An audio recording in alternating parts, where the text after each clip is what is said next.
De votre fidélité, vous avez bien choisi CCTV et vous avez pris la bonne option parce que nous vous informons ce matin au travers de nos analyses, au travers de nos commentaires sur les grands thèmes d'actualité. L'actualité ne s'arrête jamais. L'actualité ce matin, c'est également ce coup d'envoi de l'orientation professionnelle. Lycée Twindele dans le Haut-Katanga à Lubumbashi, Tony Mwaba Kazadi, ministre à l'EPST, qui poursuit et clôture sa série de tournées d'itinérance sur la gratuité de l'enseignement décrétée par la Constitution et mise en œuvre par le président de la République. Il venait de lancer donc ce coup d'envoi des tests d'orientation aujourd'hui à Lubumbashi dans la province du Haut-Katanga. Après Lubumbashi, il s'envolera également pour le Lualaba avec le même agenda. Processus électoral, est-ce que c'est encore tenable? Les délais constitutionnels, la Commission électorale nationale indépendante a donc lancé l'appel d'offres pour le renouvellement des kits électoraux. Enrôlement et identification des électeurs oblige. Rendez-vous, c'est au mois d'octobre que la Commission électorale nationale indépendante doit pouvoir lancer l'opération d'identification et enrôlement des électeurs. 2 semaines d'abord pour connaître les noms du prestataire. Il semble qu'il y a déjà 6 présélectionnés. Est-ce que c'est encore tenable dans les délais? Ces processus électoral. Denis Kadima et l'ensemble de son équipe, les bureaux comme la plénière, tentent de rassurer, mais en tout cas, jusque-là, des assurances qui ne rassurent toujours pas. On parle de près de 650 millions de dollars américains pour couvrir l'ensemble de l'enveloppe du processus électoral. Autre sujet d'actualité que nous allons pouvoir traiter ce matin, c'est l'amélioration du climat des affaires. Rappelez-vous, nous sommes jeudi, on va parler économique comme dans chaque jeudi de la semaine. Jeudi éco, amélioration du climat des affaires, jusqu'où ira Félix Antoine Tshisekedi, lui qui semble donner l'image de quelqu'un qui est très partagé entre d'abord l'ANAPI, l'Agence nationale de promotion d'investissement, l'ANAPI, mais aussi cette cellule sur le climat des affaires au sein de la présidence de la République. Bonne nouvelle, le gouvernement venait donc de prendre acte de la prochaine suppression d'au moins 14 mesures, question d'alléger les processus en termes d'importation et d'exportation. Jean-Lucien Boussa, qui en était au four et au moulin, a estimé sur les zones de Radio Okapi que c'était pour la compétitivité de notre économie, mais aussi pour l'attractivité. Il semble qu'il y a plus de taxes indues, il y a plus de taxes qui doivent être supprimées. La FEC en avait proposé une 60aine, mais le gouvernement n'a jusque-là pris l'option que de supprimer 14. 33 autres vont pouvoir faire l'examen très prochainement. Ça donne l'image d'une guerre entre Bahati Lukwebo et Vital Kamerhe depuis l'acquittement du président de l'INC. Lui qui a été condamné d'abord à 20 ans, et puis à 13 ans, et enfin l'acquittement. C'est les passes d'armes entre les combattants, les militants, tout comme les cadres de ces partis. Qu'est-ce qui se passe-t-il finalement? Est-ce que c'est la bataille pour le positionnement auprès du président de la République lors de la prochaine présidentielle? En tout cas, c'est l'image que ça nous donne, des tirs à balles réels entre militants et cadres de l'INC d'une part et des AFDC débat du Lukwebo d'autre part. Sur le menu de ce magazine, on ne va peut-être pas revenir sur le procès de l'ex-conseil spécial du président de la République, François Béat. Les avocats ont récusé 2 juges de la composition. Ils estiment que le droit à la défense n'est pas garanti. Innocent Lenga pour débattre de tous ces thèmes. Bonjour, bienvenue. Bonjour Serge Kabongo, bonjour à tous les téléspectateurs de CCTV. Très bien, un mot de Busky en dehors de ces thèmes à ce stade de débat. Bon, vous avez parlé de Tony Mwaba qui est à Lubumbashi et qui va s'envoler vers les Lualaba. C'est une bonne itinérance, on le veut bien parce que là, il est proche des élèves, mais nous souhaiterions, nous, les gens de Lusambo, les voir aussi chez nous. Parce que ça donne l'impression qu'on choisit que les endroits où il y a des mines, les endroits où il y a un peu d'argent, mais d'autres endroits... En Bandaka, il n'y a pas d'argent, il était chez moi en Bandaka. Je préfère qu'il aille aussi chez moi à Lusambo, et qu'il aille aussi chez toi à Guémena ou à Guadeloupe. Là, ça donnerait bien l'équilibre. Très bien, merci beaucoup Innocent Olenga pour ce mot d'introduction. Innocent et des scoops, Faustin, bonjour. Oui, bonjour Serge. Bienvenue à vous. Hein. Alors, à ce stade de débat, il n'y a rien à ajouter. Bon, disons, il n'y a rien, sauf que je ne peux que te souhaiter bon anniversaire, je l'ai lu sur la toile. Ah, franchement. Même si tu fais de la rétention de l'information. Merci Faustin, ça me va droit au cœur. Allez, on va parler actualité ce matin. Faustin Koudjechala, on peut commencer par d'abord l'économie. Hein. Justement, nous sommes jeudi, partie éco, amélioration du climat des affaires. Je vous pose cette question, c'est même le thème de l'émission aujourd'hui. Jusqu'où ira Fachi, Félix, Antoine Tshisekedi, partagé entre l'ANAPI, qui est l'Agence nationale de promotion de l'investissement, une cellule d'ailleurs gouvernementale qui travaille avec plusieurs ministères sectoriels. Je vais parler du plan, je vais parler de l'économie, je vais parler même du finance, je vais même parler du commerce extérieur, mais aussi cette cellule climat des affaires au sein de la présidence de la République. Bon, merci Serge pour la question et surtout merci d'introduire l'émission avec une question économique. C'est vrai que ce n'est pas une question très sensible, mais au moins, il faut dire que chaque jour, l'amélioration du climat des affaires nous pourchasse presque. Justement. Et je disais, vous savez Serge, il y a une anecdote qui dit généralement, souvent on n'arrive pas à résoudre le problème, surtout quand il est mal posé. Parce que chez nous, en fait, le climat des affaires, c'est vrai que c'est un vieux chantier, et même qui a justifié la création en 2002.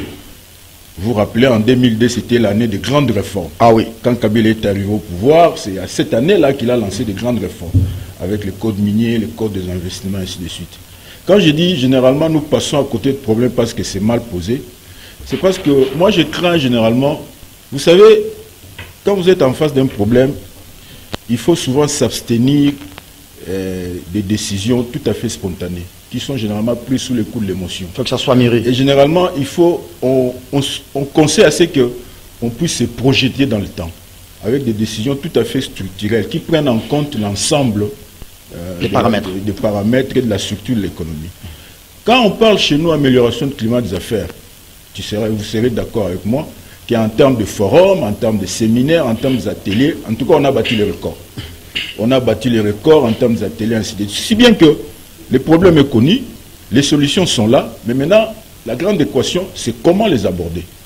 Et moi, je crois, c'est vrai qu'on félicite le gouvernement, parce que même en termes de suppression des prélèvements que vous avez évoqués, ce n'est pas encore une décision qui est actée. C'est une option. Sous forme de décret ou d'arrêté. Ce n'est qu'une réponse favorable aux recommandations de la FEC, qui a posé le problème. Malheureusement, ce problème a été porté au niveau du Conseil des ministres par le ministre du Commerce extérieur. Alors que chez nous, tout ce qui se rapporte à l'amélioration du climat des affaires est de la compétence de l'ANAPI, l'Agence nationale pour la promotion de l'investissement, qui a comme titel le ministère du Plan. Évidemment, on aurait souhaité que ce soit le ministre du Plan qui porte le dossier devant le Conseil des ministres. Je ne suis pas membre du gouvernement, je ne vais pas entrer dans ces petits détails. Mais à mon niveau, je suppose qu'il y a... S'il faut parler d'amélioration du climat des affaires chez nous, il faut deux grands compartiments. Il faut poser le problème en termes de deux approches. La première approche, c'est notre code des investissements. Vous savez, notre code des investissements, c'est vrai que depuis l'accession du pays à l'indépendance, jusqu'au code des investissements de 2002, on a pratiquement 6 lois qui encadrent les investissements dans notre pays. Et vous reconnaîtrez avec moi que le code des investissements de 2002, comme d'autres réformes qui ont été engagées à cette année-là, la plupart sont totalement dépassées. Ça me fait passer. C'est qu'aujourd'hui, le problème, quand vous dites nous allons alléger, nous allons supprimer, évidemment, vous prenez juste une partie du problème, alors que c'est un ensemble. Pour toutes les matières, on vous dira non, voilà, nous faisons ça pour accroître l'attractivité du pays. Mais l'attractivité du pays, il y a un document qui régit. Ça, c'est le code des investissements. Il y a encore un terme, et là on dit il faut la compétitivité de notre économie. Justement, tout est dans le code des investissements. C'est pourquoi, quand vous vous écartez du chemin et vous prenez des sentiers tout à fait incertains, cela suppose que vous allez tout droit au mur. Parce que quand vous dites non, on va supprimer juste une partie, sans prendre l'ensemble, dites-vous que non, voilà, ça va peut-être porter à court terme, mais en tout cas, quand vous vous projetez à moyen et long terme, les résultats ne seront pas totalement à votre avantage. C'est pourquoi moi je dis, la meilleure réflexion qu'on doit initier dans le pays, et je crois que l'ANAPI l'a même fait, c'est autour de la réforme de notre code des investissements. Parce que le code des investissements a tout prévu dedans, en termes de fiscalité, en termes de régime douanier, En tout cas, tout est dedans. C'est-à-dire, s'il faut accroître l'attractivité du pays, et comme vous l'avez dit, rendre le pays beaucoup plus compétitif, il faut revoir ce qu'on avait décidé en 2002. Mais vous êtes d'avis que nous avons une fiscalité qui est très écrasante, hein? C'était la deuxième approche que je voulais prendre. Moi, je disais que c'était en deux approches. Oui. Il y a d'abord la réforme du code des investissements, et puis la réforme... Moi, quand je parle de la fiscalité chez nous, je pense que le terme réforme n'est même pas approprié. C'est la refonte même. Refonte, hein. C'est-à-dire qu'il faut tout refaire. Il faut tout refaire. Dans notre système fiscal, et c'est un système fiscal qui est tout à fait dépassé. En tout cas, sur plusieurs comportements. Il est obsolète. C'est bien qu'aujourd'hui, vous savez, j'aime une réflexion qu'avait lancée un fracon ivoirien là. Il était à la traite du célèbre Crédit 6 là. Il s'appelle Tidjane Thiam. Vous savez, quand un investisseur veut venir chez vous, Serge, supposons qu'un investisseur veut venir en RDC. Le premier indice. Il a les baromètres. Le premier indice, en fait, les baromètres, oui. C'est-à-dire, si je vais investir dans ces pays, il doit d'abord regarder vos PME. Qu'est-ce que ces pays font de ce PME? De ses propres PME. Ouais. Mais supposons que chez nous, si aujourd'hui, quand quelqu'un vient chez nous là, il constate que dans plusieurs pans de notre économie sont gérés par des étrangers. Vous prenez le secteur bancaire, toutes les banques sont pratiquement à capitaux étrangers, ainsi de suite. Ne parlons même pas de commerce. C'est que la première chose, il sera un peu surpris, il se dit, mais finalement, les nationaux dans ces pays font quoi? Parce que toute leur économie est gérée pratiquement par les autres. C'est pourquoi j'ai dit, et je résume pour ne pas monopoliser la parole, j'ai dit la grande réflexion, évidemment sans entrer dans la guerre entre la NAPI, la cellule climat des affaires au niveau de la présidence, qui doit faire corps, qui est prioritaire par rapport à l'autre. Il n'y a pas de chevauchement. Hein? En tout cas, chevauchement, il y en a. Chevauchement, il y en a, peut-être on va en parler dans une autre émission, parce que sinon ça va nous prendre au moins 30 minutes. Oui. Donc j'ai dit, il y a des comportements sur lesquels il faut agir. Il y a la réforme du code des investissements, parce qu'il est vieux. Et puis évidemment, il y a cette réflexion nationale qu'on doit engager. Alors, si je me la permets, refonte du système fiscal. Si je me permets, avec beaucoup de modestie, de tenter, j'ai dit tenter parce que les faits économiques sont impitoyables, je vous donne l'entière responsabilité.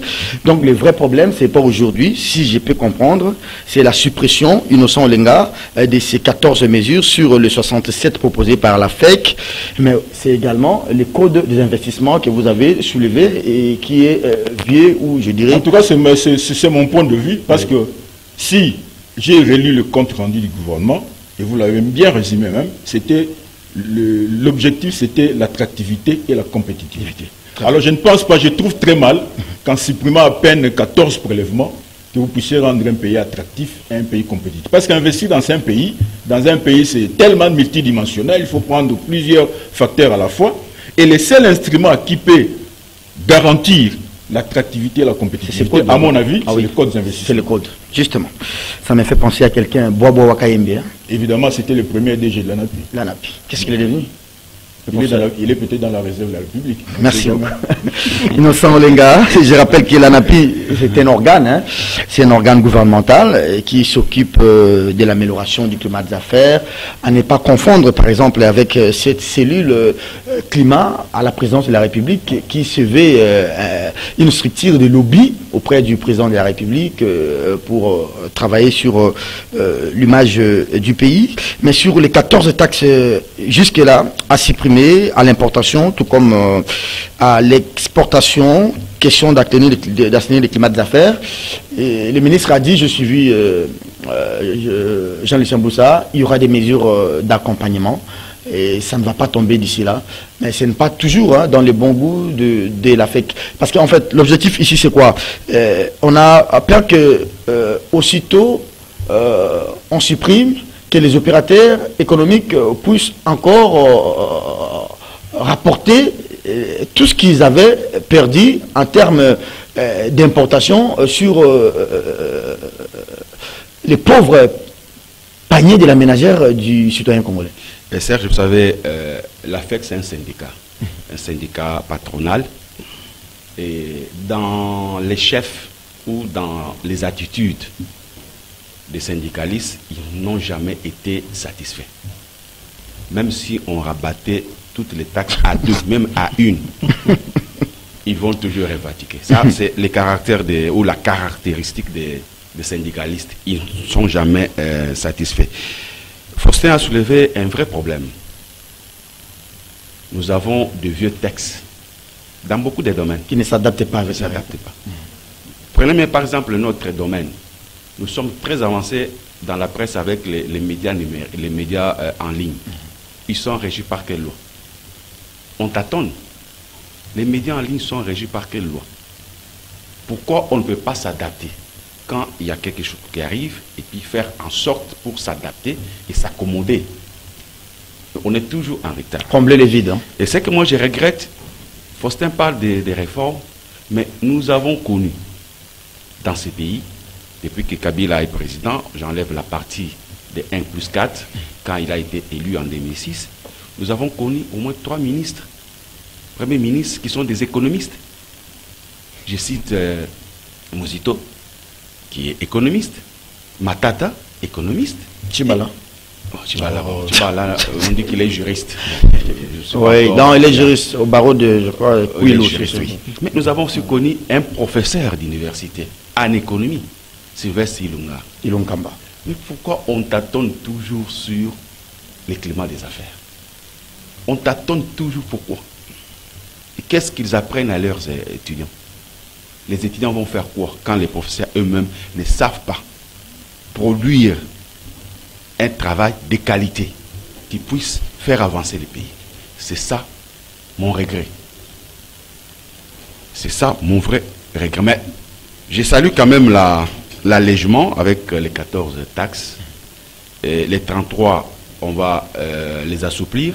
C'est ce que moi j'ai lu dans les comptes rendus du gouvernement. Mais espérons qu'on diminue quand même beaucoup de taxes. C'est vrai, les pays vivent des taxes et des impôts, mais il ne faut pas asphyxier. Est-ce que ça ne risque pas d'avoir un impact en termes de mobilisation des recettes?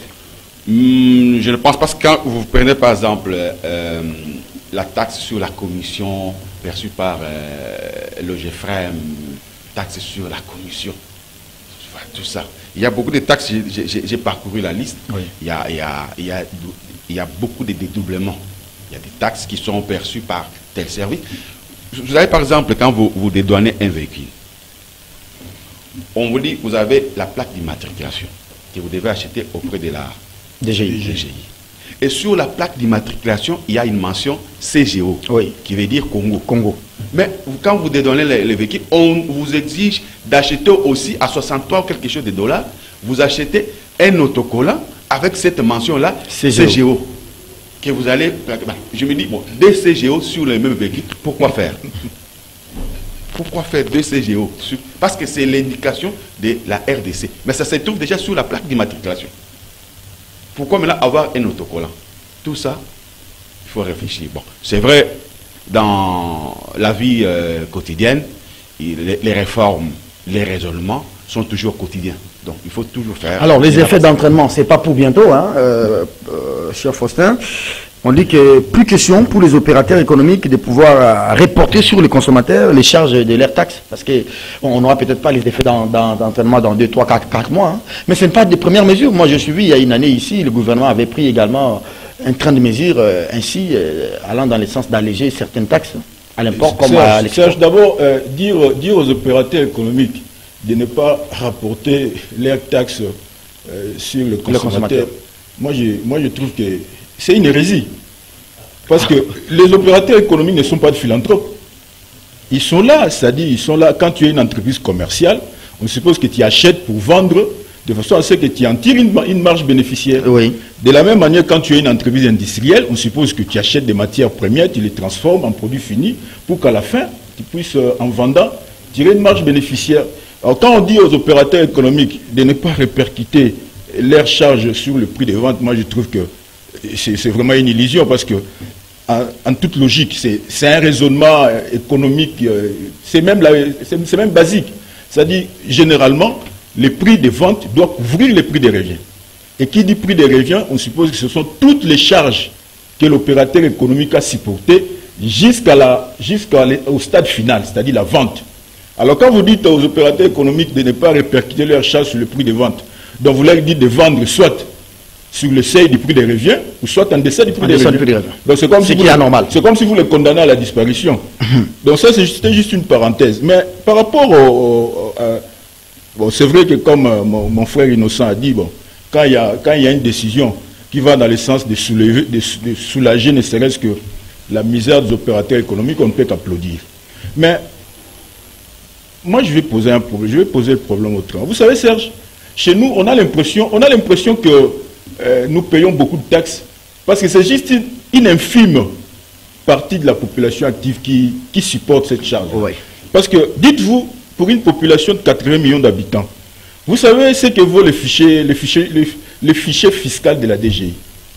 C'est à peine 200 000 contribuables. Ah oui, le DG m'en a parlé une fois. C'est à peine 200 000 contribuables. Donc c'est pour dire que c'est juste une infime partie de la population congolaise à fiscaliser qui supporte le poids de toute la fiscalité du pays. Justement. C'est insensé. C'est pourquoi j'ai insisté sur la réforme du système fiscal. La réforme et le civisme aussi. Et le civisme, évidemment. Parce que, vous savez, des fois on en débat sur votre plateau ici, par rapport à notre pression fiscale. En fait, la pression fiscale, notre pression fiscale est dérisoire. C'est à peine entre 8 et 10%. C'est pour dire que, parce que quand on dit pression fiscale, on fait un ratio entre les prélèvements et le produit intérieur brut. C'est pour dire que non, quand on dit votre pression fiscale est de 8%, cela veut dire que si vous produisez par exemple 1000 francs dans le pays, en fait, le pays n'en reçoit que 8 francs. 8 francs. C'est dérisoire. C'est pourquoi il faut étendre. Parce que, vous savez, chez nous, en fait... Alors, comment étendre cette pression fiscale? Comment étendre cette pression? En fait, on vit dans les illusions. C'est pourquoi j'ai commencé, quand vous m'avez posé la question, j'ai dit, généralement, on ne résout pas correctement le problème parce qu'au départ, il est mal posé. Et quand un problème est mal posé, vous allez juste prendre des solutions par à-coup. C'est comme ce qui a été fait. C'est-à-dire, on dit, bon, comme les opérateurs sont en train de crier, bon, on va alléger 14 charges. Prélèvement, là, on annule. Les autres, on va alléger et puis on verra. Mais l'État oublie que c'est ces mêmes opérateurs économiques-là qui doivent percevoir les impôts, les droits et taxes. C'est comme si, quelque part, ils se faisaient harakiri. D'où la grande réflexion. La grande réflexion, c'est de voir, mais apparemment, il y a possibilité d'élargir mon assiette fiscale. En fait, l'assiette fiscale, ce sont les gens assujettis à l'impôt. Quand il y en a 200 000, oui, c'est-à-dire la possibilité de l'étendre à 300, à 400. C'est pourquoi moi, à mon avis, évidemment, je ne suis pas expert en fiscalité, mais je suppose que la meilleure réflexion devait s'orienter dans cette direction-là. Au lieu de se concentrer sur le peu qui paye l'impôt, au risque de les asphyxier. Comment ouvrir les champs? Autant ouvrir les champs, et réduire peut-être. Plus il y aura une assiette fiscale assez large, on pourra peut-être diversifier les prélèvements. Parce qu'aujourd'hui, les prélèvements que nous condamnons aujourd'hui, ce sont les mêmes. Et il y a d'autres même qui se créent parce qu'avec cette affaire de gouvernements provinciaux, gouvernement central, et même des entités territoriales, des quantités qui reviennent. Donc il suffit qu'un petit bourgmestre soit là et se dit, bon, est-ce qu'il y a moyen d'avoir un prélèvement là? Il crée une taxe. Alors qu'on oublie que les taxes et les impôts, ce sont des lois. Merci beaucoup, Faustin Koudiassiala. Alors, à suivre, Faustin, c'est comme si c'est le gouvernement qui un peu évolue, qui un peu fait marche arrière par rapport aux revendications patronales, mais ce n'est pas une volonté, ce n'est pas une politique du gouvernement de pouvoir se pencher sur cette question. Oui, Serge, Faustin vous a donné la liste des contribuables auprès de la DGI, 200 000 sur une population. Prenons seulement la population quinoise. Nous sommes à... On parle de près de 10 millions. Qu'est-ce qu'on fait par exemple de l'impôt locatif? C'est pour ça qu'on vous parle de la réforme. Vous souhaitez, les législateurs souhaitent que les locataires payent à la place du bailleur. Vous pensez que ça va marcher? Pourquoi ne pas responsabiliser directement les bailleurs pour payer l'impôt locatif? Vous êtes un locataire chez quelqu'un, à la fin du mois, vous dites à votre bailleur, non, moi j'ai prélevé pour l'État, voilà, j'ai payé. Mais vous serez toujours en conflit. Non, mais innocent, ça c'est fait. Moi j'ai parlé, j'ai changé une fois avec le DG, comment il s'appelle, Mokadi, le DG de la DGI. Il m'a dit, Serge, vous avez combien de personnes chez vous? J'ai dit, j'ai une sentinelle, j'ai une bonne. Il me dit, mais vous avez la charge chaque fin du mois de prélever l'impôt sur les salaires de votre bonne, de prélever l'impôt sur les salaires de votre sentinelle et aller les reverser. Ça, il me l'a dit. Justement, est-ce que vous trouvez que ce système-là est bon? Pourquoi l'État veut se dédouaner, veut ne pas faire le travail? Je vous parle de l'impôt locatif. Il y a trop de... Prenez seulement Bandal. Prenez seulement Bandal, moi. Les terrasses, les boutiques, tout. Tout ça, si c'est bien répertorié, si on a la liste correcte, et que l'on charge les bailleurs à payer, c'est question de venir seulement auprès des locataires. Vous payez combien? Je paye autant. Ok. On prélève dans la... On prend les montants, à la fin du mois, il se présente, les bailleurs payent. Et ça va renflouer les caisses. Prenez pas le système déclaratif. Terminez par là. Les systèmes déclaratifs. Vous demandez aux opérateurs de télécommunications de vous dire ce qu'ils ont produit. Est-ce que c'est un bon système? C'est pas un bon système. C'est parce que l'État n'a pas le moyen de contraindre. C'est pas un bon système. Mais si l'État n'a pas le moyen de contraindre, réformer, parce que ça a des limites. Ça fait perdre de l'argent à l'État, au gouvernement. Pourquoi ne pas changer? C'est pour ça qu'il faut répondre. Merci beaucoup Innocent Olenga, merci à Faustin Koudiassiela.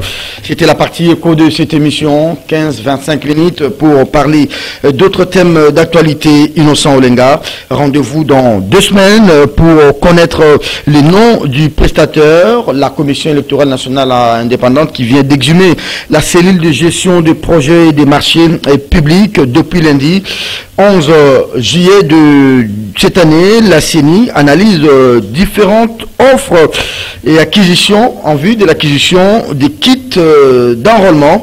On va plus peut-être parler de la mutualisation des opérations, mais l'enrôlement proprement dit commence, Innocent Olenga, au mois d'octobre 2022. Le processus d'enrôlement a besoin, et l'ensemble du processus électoral, de 264 millions de dollars américains.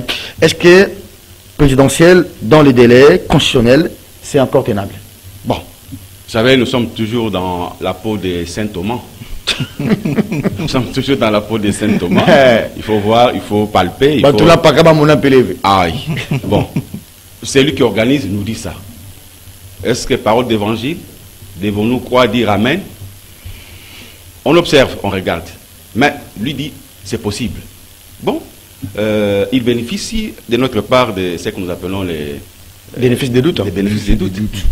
Arrivons au mois d'octobre.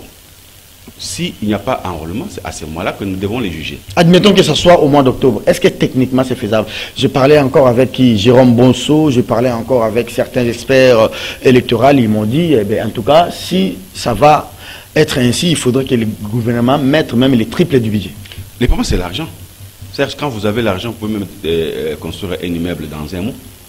Si vous avez l'argent, un immeuble, je le vois pousser à côté de moi, à côté de mon bureau à Banga, un immeuble de 5 niveaux qui pousse comme un champignon.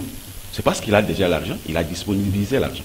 Et si c'est pareil aussi pour les gouvernements et qu'il y a l'argent, et que le gouvernement a besoin réellement des élections, il n'a qu'à disposer de l'argent. On peut de voir l'argent dilapidé, je ne veux pas entrer dans ce genre de conflit, mais ça fait raisonner.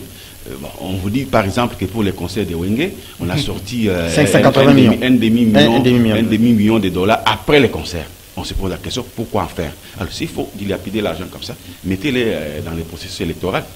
Parce que ces concerts-là, on nous a dit par exemple qu'il y avait un producteur qui avait déjà pris en charge les musiciens qui avaient payé. Amadou Djabi. Alors on va sortir les 560 millions, 500 000 dollars après les concerts pour en faire quoi? Alors s'il y a cet argent-là, qu'on dilapide comme ça, on peut aussi les sortir pour les élections. Alors, Kadima en a besoin. Si vous voulez lui donner, comme lui il est technicien, nous on n'est pas technicien, il vous dit c'est possible s'il y a l'argent. Nang lui disait aussi, si j'ai l'argent, je l'ai fait.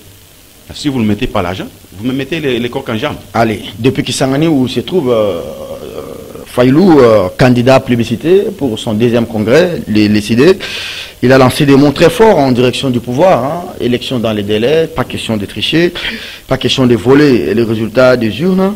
Alors la CENI commence en octobre, ça c'est des grandes annonces. Hein. Ça sera plus cette question de mutualisation, hein, parce qu'à un moment, on a vu ces jeux de bisbilles entre la CENI et le gouvernement sur la question de l'ONUP, la CENI mutualisée. Mais aujourd'hui, la CENI a exhumé sa cellule de gestion et des projets de marché public. C'est-à-dire, il y a au moins sous-présélectionnés et on connaîtra les noms de ces prestataires dans 2 semaines. Bon, Serge, en fait, c'est que, bon, pour parler de la mutualisation, je vais revenir sur ça après, mais ce que je dois souligner à ce niveau, c'est que quand vous parlez de la CENI qui a réactivé sa cellule de gestion de marché public, ainsi de suite, il ne faut pas ignorer que c'est une grande victoire pour Denis Kadima. En quoi? Parce que rappelez-vous, il y a quelques mois, il y avait une grande polémique entre la CENI et le ministère des Finances. Ah oui. Et le ministère des Finances était même prêt à faire sous-traiter certaines commandes de la CENI au niveau de ses Ah oui, dans l'affaire d'acquisition des charrois automobiles. Les charrois automobiles. Oui. Et ça a créé un tollé entre le ministère des Finances et la CENI. Mais ça touche même à l'indépendance, même à l'autonomie de la CENI. Et qu'aujourd'hui, la CENI se dote d'une cellule interne pour ses propres commandes. Moi, je suppose que là, c'est un pas vers son indépendance. Et maintenant, évidemment, la question qu'il faut se poser, parce que la CENI, c'est pas un service pourvoyeur des recettes. Ah non. La CENI, son budget, il tire le financement des autres, notamment, principalement du gouvernement et des autres bailleurs qui nous accompagnent dans le processus électoral. Maintenant, parce que quand on parle, non, voilà, on va lancer le processus d'enrôlement au mois d'octobre, on se demande est-ce qu'on va tenir les délais constitutionnels. Serge, vous devez vous rappeler, on a été tous dans ces pays. Ngoïmou Lunda a organisé les élections de 2011 à l'espace d'une année. Oui. C'est que c'est faisable. C'est-à-dire, quand on a la volonté d'organiser les choses dans les normes, il suffit que l'État débloque les moyens. Et les moyens, il ne faut pas qu'on nous dise qu'il n'y en a pas. Parce que pour débloquer un demi-million pour un simple concert de Wenge, les moyens, on les a trouvés. Et Innocent l'a même souligné. Ces fonds, 582 millions selon le taux de change moyen, est sorti même 2 jours après le concert. C'est pour dire que ça n'a même pas servi au concert. Les gens se sont certainement partagés. L'IGF nous dira à quoi ça retourne tout ça. Parce qu'il y a une équipe d'enquêteurs autour de ça. Donc c'est pourquoi je dis, Serge, les délais constitutionnels, moi je ne me pose même pas de questions autour de ça. On peut les respecter, on doit les respecter. Parce qu'il y va de l'équilibre des institutions. Parce que dites-vous, si on se retrouve dans un contexte de glissement, avec la gloutonnerie de notre classe politique, là, tout le monde va se ruer sur le dialogue, tout le monde voudrait être quelque part. Avec la crise sécuritaire, on va se retrouver avec un gouvernement de tout le monde pour tout le monde. Éléphantesque. Voilà. Donc il faut même pas imaginer ce scénario. Moi je crois, organiser les élections dans les délais constitutionnels, en décembre 2023, on peut le faire et on doit le faire. Et tout dépend évidemment de la volonté du gouvernement, parce que Kabila nous l'a démontré. Kabila nous l'a démontré en 2008 qu'au niveau interne, on peut mobiliser des moyens. 2018. En 2018 plutôt. Merci Innocent, on peut mobiliser des moyens et organiser nos élections avec un financement propre et interne. Mais on a eu tout le temps de pouvoir mobiliser ces moyens. C'est vrai qu'aujourd'hui. Mais malheureusement, nous, on a eu toute une législature, 5 ans pour préparer le processus. Mais j'ai comme l'impression que c'est maintenant que les gens veulent se réveiller à une année de la fin du mandat, de pouvoir commencer à mobiliser. Nous risquons de connaître des élections un peu à l'Angoïmou Lunda. Kabila lui-même l'avait regretté. Il a dit que même si on avait besoin des élections, mais pas des élections du genre Angoïmou Lunda. Parce que généralement, Serge, je vais dire juste un mot, parce qu'on a la manie de ne pas se départir de nos vieux réflexes. Vous savez, chez nous en fait, on s'est dit, bon, vous savez, quand on a assisté à la passation du pouvoir là en 2019, on se disait, bon, les élections c'est en 2023, donc c'est dans 5 ans. On peut encore attendre. Or, chaque jour passe, on peut encore attendre. Or, en son temps, Corneille Nangang avait dit, le processus électoral se prépare au lendemain de la passation du pouvoir entre le président sortant et le président entrant. Ça donc devait déjà commencer à mettre en place le chronogramme et à l'exécuter dès le mois de janvier 2019. Malheureusement, c'est vrai qu'on a pris trop de temps, surtout avec cette question de la révision de la loi électorale. Ça nous a pris pratiquement plus d'une année. Et je crois qu'on n'en est même pas sorti parce que la loi électorale est là, elle a été promulguée, mais il y a une partie de la classe politique qui ne se retrouve pas. Donc si bien que c'est vrai que, bon, évidemment c'est comme si on est habitué à ces élections un peu tumultueuses là. En 2006 c'était pareil, moi je ne serais pas là et puis on est allé. Fini la mutualisation, hein. Bon, la mutualisation, bon, moi je crois... On en parle de moins en moins, hein. Bon, c'est déjà bon. Si on en parle de moins en moins, c'est déjà bon. Parce que cette mutualisation-là, c'était comme... mais c'était une affaire de sous, il semble que la Banque mondiale avait C'était comme le vieux monstre de la mythologie, là. Oui. Vous ne savez pas exactement comment l'aborder, ainsi de suite. Non, identification, enrôlement, ainsi de suite, tout ça. Donc moi, je crois, la volonté d'organiser les élections, moi, je la constate au niveau de la CENI. Denis Kadima, il se bat, les gars. C'est pas suffisant. Il se bat pour que... Parce que l'avantage pour lui, c'est que il a une image qu'il doit préserver, il a une crédibilité internationale qu'il doit garantir. C'est-à-dire, c'est vrai qu'on nous l'a présenté comme le plus grand des experts en matière électorale. Et dans le camp du pouvoir, on a même dit que c'était les maîtres de Corneille Nangaa. Oui. C'est-à-dire, devant lui, Corneille Nangaa n'arrivait même pas à nous. Un maître qui va glisser aussi. Donc, que les maîtres glissent aussi, tu vois ce que ça fait. Bon. Donc, j'espère qu'on ne va pas, il ne va pas se retrouver dans cette situation. En tout cas, on ne souhaite pas, on le souhaite pas. Parce qu'on n'a pas envie dans ce pays de revivre encore les dialogues. Ah, oui. On revoit encore les vieux. Bon, c'est vrai que c'est mon vieux de Lemba, mais on n'a pas envie de revoir encore les vieux saillots courir derrière des dialogues.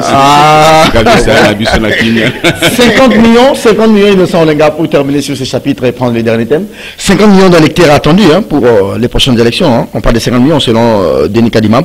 Mais on aura peut-être une idée claire et nette de ce que sera ce calendrier en termes d'identification et enrôlement des électeurs.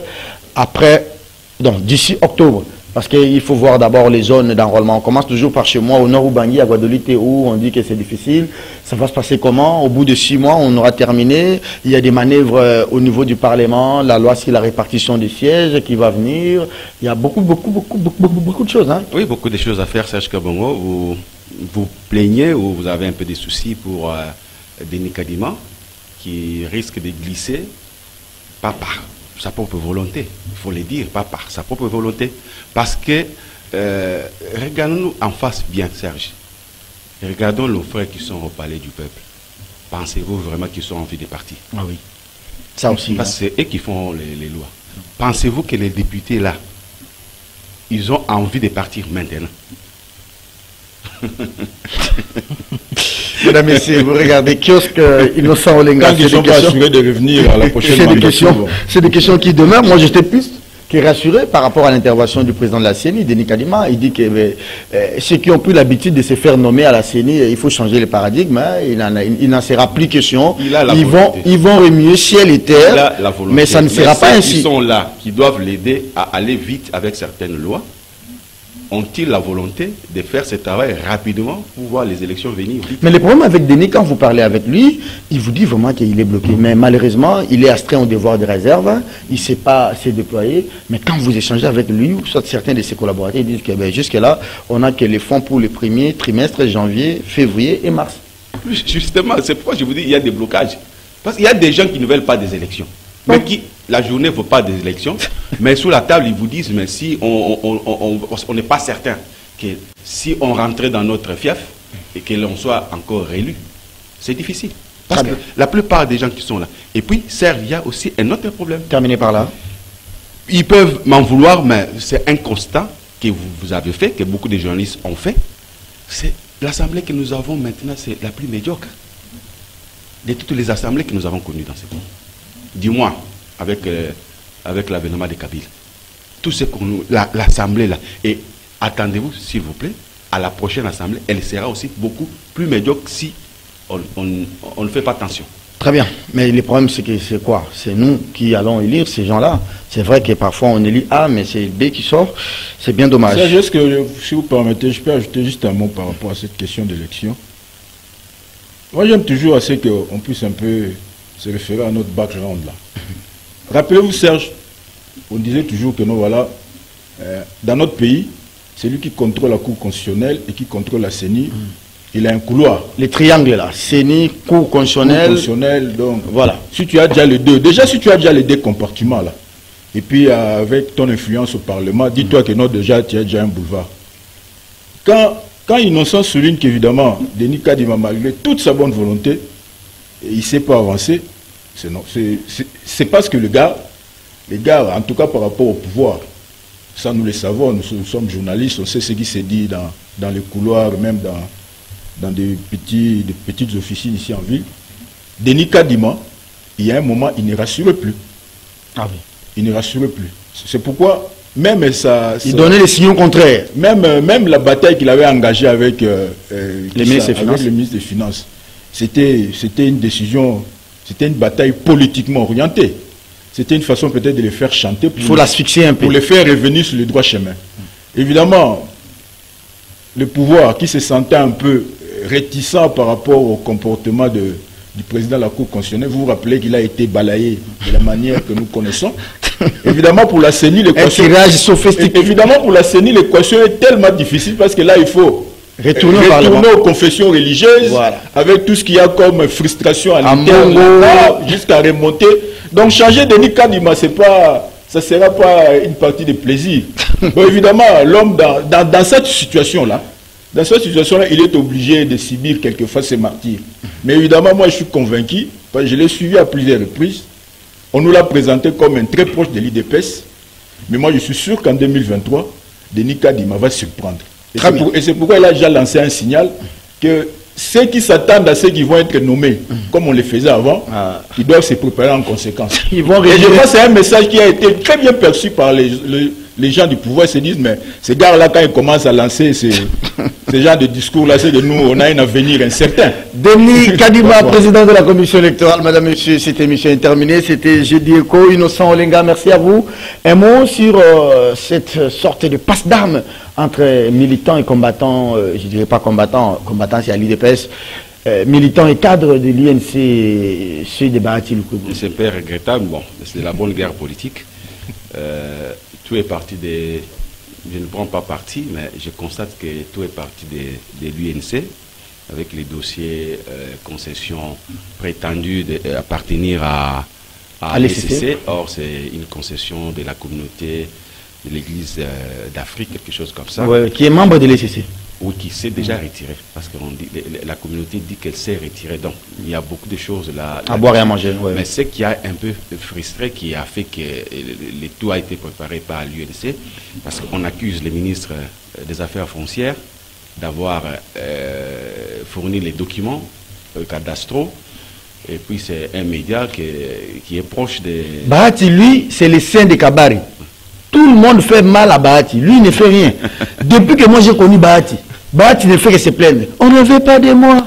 Moi, j'ai fait quoi? Moi, je ne veux pas devenir président. Non, Bahati, c'est le saint dans ce pays. N'oubliez pas que c'est un vieux Maradona. C'est tout le monde qui en veut à Bahati. Lui, il ne fait rien de mal aux autres. Il sait bien encaisser les coups, il sait bien amortir et il sait bien s'en sortir.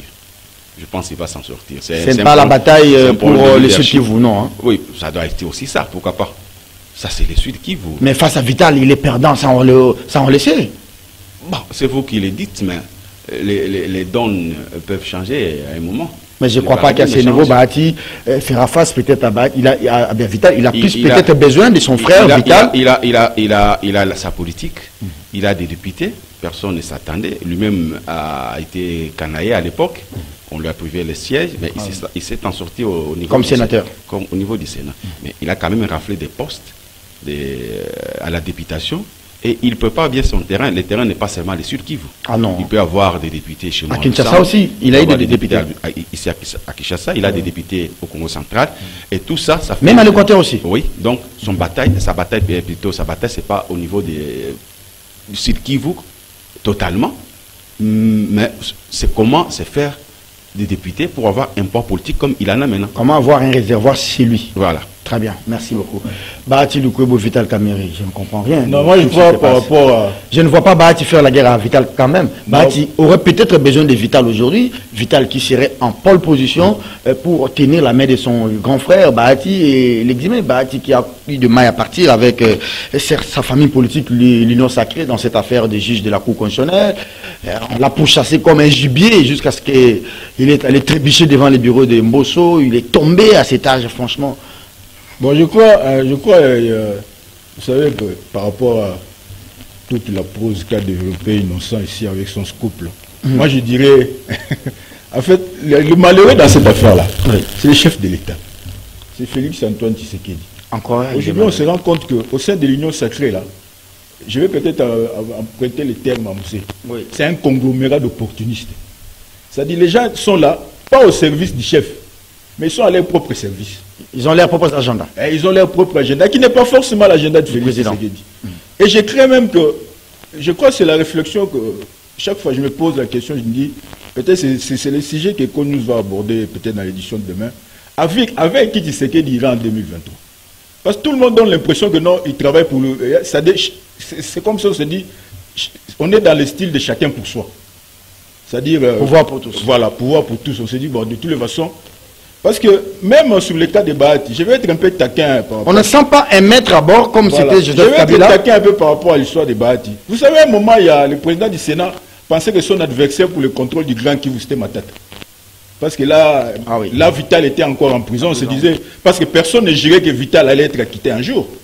Quand Vital est acquitté, on se rend compte que le vrai adversaire là, pour Bahati, c'était pas Matata. Il y a un député, pour ne pas vous couper, qui m'a dit, il est du parti des Bahati, qui m'a dit, quand Vital a été acquitté, Bahati aurait envoyé un texto à tous ses députés, attention, notre coalition est en danger. C'était le deuil. J'ai appris ça. C'est un député des Bahati qui me l'a dit. Parce que c'est une parole d'évangile. Parce que ça, c'est opposer les gens. Je ne dis pas que c'est vrai ou c'est faux, mais c'est un député du parti des Bahati qui m'a dit. Moi, quelque chose à dire qui me donne. Moi, je ne vois pas l'acquittement de Vital Kamerhe faire mal à Bahati. Bien au contraire. Bien au contraire, Innocent. Il faut se projeter un peu dans le temps. Parce qu'aujourd'hui, l'Union sacrée a été créée. Qui en était le coordonnateur? C'est un truc qui n'a pas de commandant de bord. Parce qu'aujourd'hui, je me rappelle, j'ai suivi une émission là avec, je crois, Louis-France Cousy, c'est qui ça là? Il posait une question à un combattant là, je ne sais pas comment on les appelle. Qui coordonne? Mais en tout cas, c'était un pro-Bahati. Il disait, bon, vous dites que non, vous partagez la vision du chef de l'État au sein de l'Union sacrée. Quelle est cette vision? Mais le gars était perdu. Il était dans les nuages là. C'est-à-dire, aujourd'hui, au moins, Vital, quoi qu'on dise de Vital Kamerhe, Vital a l'avantage, c'est que... Il a une particularité. C'est que c'est lui qui a mené Tshisekedi vers le trône la présidentielle. Et que Vital Kamerhe revienne sur la scène, il y a certainement les autres qui doivent se sentir mal à l'aise. Merci beaucoup. Je crois toute la bataille qu'il y a entre le musée Bahati, que j'aime beaucoup parce que c'est vraiment un animal politique, quand il se décide de se battre et qu'il s'est fixé un objectif, il y arrive toujours. Même s'il faut qu'il laisse des cadavres à côté. Mobutu l'avait dit. Donc en termes d'acteurs politiques, je crois que le président du Sénat incarne toute une école. C'est-à-dire quand vous avez envie d'atteindre un objectif, il est fait. Peu importe les moyens. Peu importe. Même s'il faut te vendre, il te vendra, ne serait-ce que atteindre son objectif. Merci. Mais je suis sûr qu'il va entre lui et Vital Kamerhe. S'ils sont réellement au service du chef de l'État, ils doivent se mettre d'accord et enterrer l'âge de guerre. Mais est-ce que le problème c'est entre Vital et Bahati ou bien... Mais déjà ce que nous voyons avec tous les tirs croisés là. Les collaborateurs aussi exagèrent parfois induisent leurs leaders. On sait que généralement les collaborateurs n'agissent qu'après avoir été coachés par les leaders. Et il faut le dire, dans ce cas, c'est le camp de Vital qui a provoqué... En tout cas, moi je suis sûr que le seul message que je dois lancer, Innocent, c'est que si Bahati, si Vital Kamerhe et Bahati sont réellement au service du chef de l'État, ils ont intérêt à fumer le calumet de la paix parce que 2023 approche. Merci. Innocent, merci.